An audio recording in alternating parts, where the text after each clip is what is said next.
తెలంగాణ ప్రమాదంలో ఉన్నది కాబట్టి గరీబోళ్ళ ఇండ్లు కూలిపోయినాయి, అందరూ నిస్సహాయ స్థితిలో కూర్చొని ఉన్నారు. అప్పుడు మనము హ్యాపీగా పండుగలు చేసుకోలేని పరిస్థితి. కాబట్టి తెలంగాణ ఉద్యమంలో మేము భాగస్వామ్యం కాబట్టి పర్పస్ ఆఫ్ తెలంగాణ సాల్వ్ కాలేనేది మా అభిప్రాయం.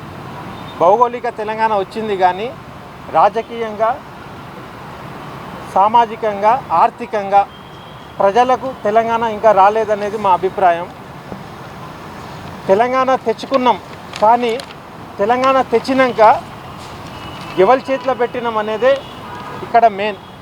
తెలంగాణ ఉద్యమ నేపథ్యం ఉన్నోళ్ళు పాలకులు అయితే తెలంగాణకి ఇంతో అంతో సెక్యూరిటీ ఉండేది, ప్రజల పట్ల వాళ్లకు కొద్దిగా ఇంట్రెస్ట్ ఉండేది.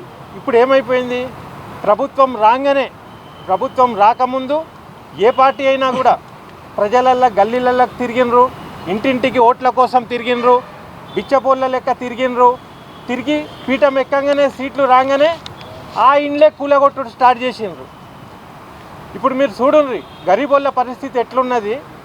అధికారంలో ఎక్కినోని వాని ధీటు, వాని మదము, వాళ్ళ ఆర్భాటాలు, పెండ్లీలు, పత్రికలు, వాళ్ళ భవంతులు, వాళ్ళ ఇండ్లు, వాళ్ళ రాజరిక పోకడలు మనం బేరీజ్ చేసుకోవచ్చు.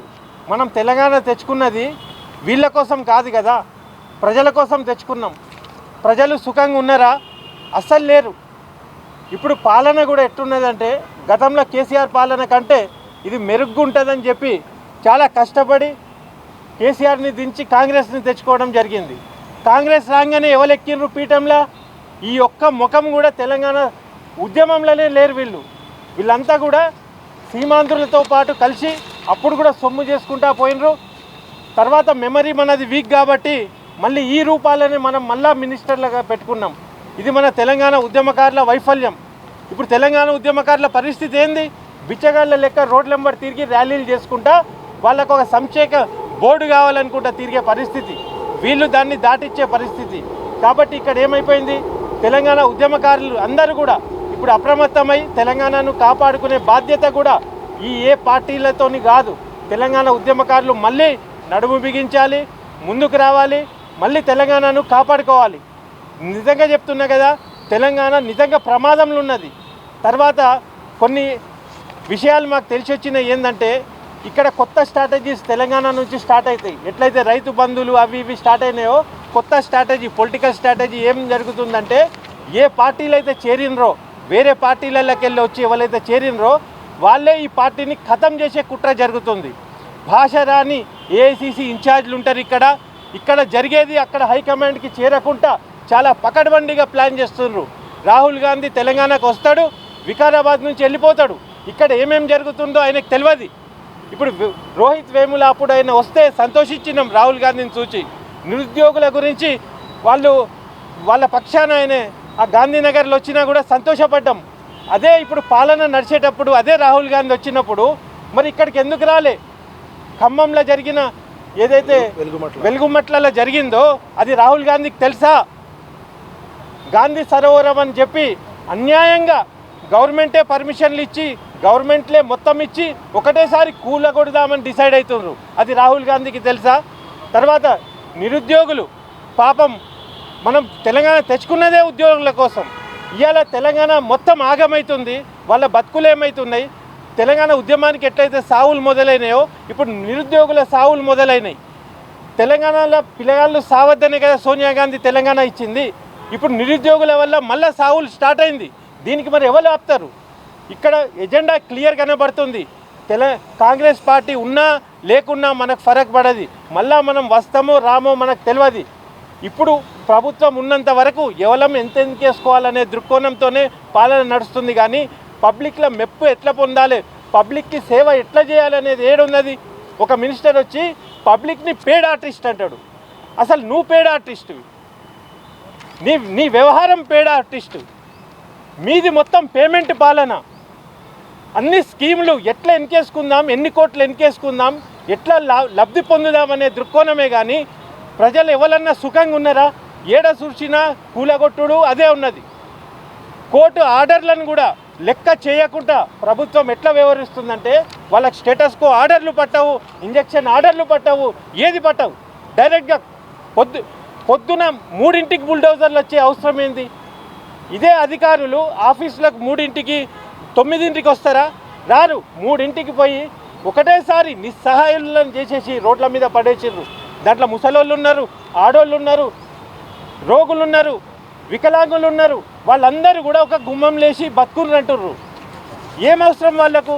భూదాన్ అని చెప్పి భూమికి దానం చేసే భూమిలల్లా మీరే అంటున్నారు కదా, ఇంద్రమ్మ ఇల్లులు కట్టిస్తాం గరీబోళ్ళ కోసం అంటారు కదా. అదే నిజమైతే గరీబోళ్ళను రోడ్ల మీద మీరు ఎట్లా పడేస్తారు? మీకు ఎట్లా నిద్ర పడుతుంది? మీ అన్ని చూస్తున్నాం సోషల్ మీడియాలో. మీ ఆర్భాటాలేంది, మీ పెళ్ళిలేంది, అది మీ పర్సనల్ అఫేర్. పబ్లిక్ మీడియాలో ఎందుకు పెడుతుర్రు? ఆడ తిండి లేక పరేషాన్ ఏడుస్తుంటే మీరు వైభవంగా మీ జల్సాలు మీరు మాకెందుకు చూపిస్తున్నారు? పోయి ఆడ పేదోళ్ళ గురించి ముఖ్యమంత్రి మాట్లాడిందా?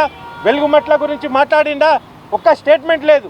అదే పాలన రాకముందు ఆయన ఏమన్నాడు ఆయన?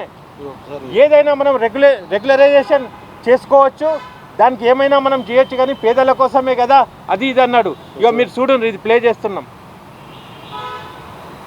వాళ్ళు అమాయకంగా దాంట్లో కట్టుకున్నారు. ఒకవేళ అనుమతులు లేవనుకోండి, రెగ్యులరైజ్ చేయడానికి సర్టన్ రూల్స్ అండ్ రెగ్యులేషన్స్.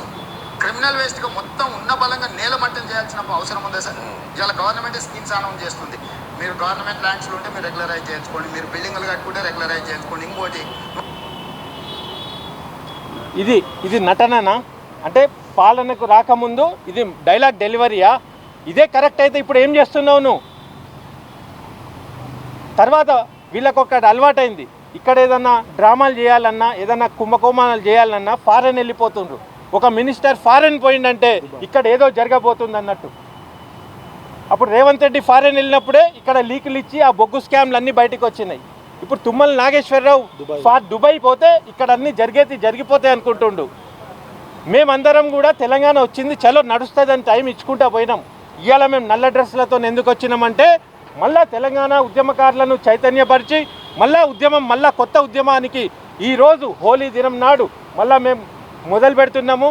మేము కొంతమంది యాక్టివిస్టులు ఉండొచ్చు కాక ఇట్లా మేము మొత్తం సంఖ్యను పెంచుకొని ఈ లీడర్లు ఏం చేసినా కూడా, మీడియాని మేనేజ్ చేసినా కూడా, యూట్యూబ్లు ఏదో అంటుండేనే, ఏమంటుండు పెయిడ్ ఆర్టిస్టులు, ఆ ట్యూబ్ ఈ ట్యూబ్, నువ్వేంది? ఇవాళ తెలంగాణను రక్షించేదే యూట్యూబ్ని నువ్వు హేళన చేస్తే నీ సంగతి ఏందో మేము కూడా చూస్తాం. తెలంగాణ ఉద్యమకారుల సత్తా ఏందో మీకు తెలియదా? మీరు పాలనలో ఉన్నప్పుడు చూడలేదా? మీకేం పోద్ది? కాంగ్రెస్ పార్టీ పీకినా మీకు ఫరక్ పడదు. కండువాళ్ళు మార్చే బాపదిగాళ్ళు మీరు కండువాళ్ళు మార్స్తారు, కొత్త పార్టీలో జాయిన్ అవుతారు. ఆ పార్టీ వచ్చినా ఈ పార్టీ వచ్చినా మీరే ఉంటారు అనుకుంటారు. ఇప్పుడు తెలంగాణ చైతన్యంలోకి రావాలి, తెలంగాణ ఆకాంక్ష పరులతోనే పాలన జరగాలి. మీరు చూడండి, ప్రతి చైర్మన్ తెలంగాణ ద్రోహులు, తెలంగాణకు సపోర్ట్ చేయని వాళ్ళు ఉన్నారు. అందుకే గద్దర్ అవార్డులని పేరు పెట్టుడు, మొత్తం గోల్మాల్ చేసుడు. ఇక్కడ కూడా తెలంగాణ ఆ పాలన, రైజింగ్ తెలంగాణ వట్టి పేర్లు కాదు. ఏం రైజింగ్ అయింది? మీరు పర్సనల్గా రైజ్ అవుతున్నారు, కానీ ప్రజలకు ఒరగబెట్టింది ఏంది? మీరు తెలంగాణను 100% ఆగం చేస్తున్నారు. మేము చూసుకుంటే ఇట్లనే ఉంటే కానీ తెలంగాణ మొత్తం నాశనం అయిపోతుంది. అది మేము సహించాం. మా పానం ఉన్నంత వరకు తెలంగాణను కాపాడుకునే బాధ్యత కూడా తెలంగాణ ఉద్యమకారులది. మేమే కాదు, యావత్ తెలంగాణలో ఉద్యమకారులందరినీ కూడా మేము చెప్తున్నాం, విజ్ఞప్తి చేస్తున్నాం. అందరు మళ్ళా లేవుండ్రి, మళ్ళా నడుం బిగించండి, మళ్ళీ రాండి. ఇట్లయితే నడవది. రాజ్యాధికారం కూడా తెలంగాణ వాదులది ఉండాలి. వీళ్ళు మనకు పనికిరారు. జై తెలంగాణ, జై తెలంగాణ, జై తెలంగాణ, జై తెలంగాణ, జై తెలంగాణ, జై తెలంగాణ.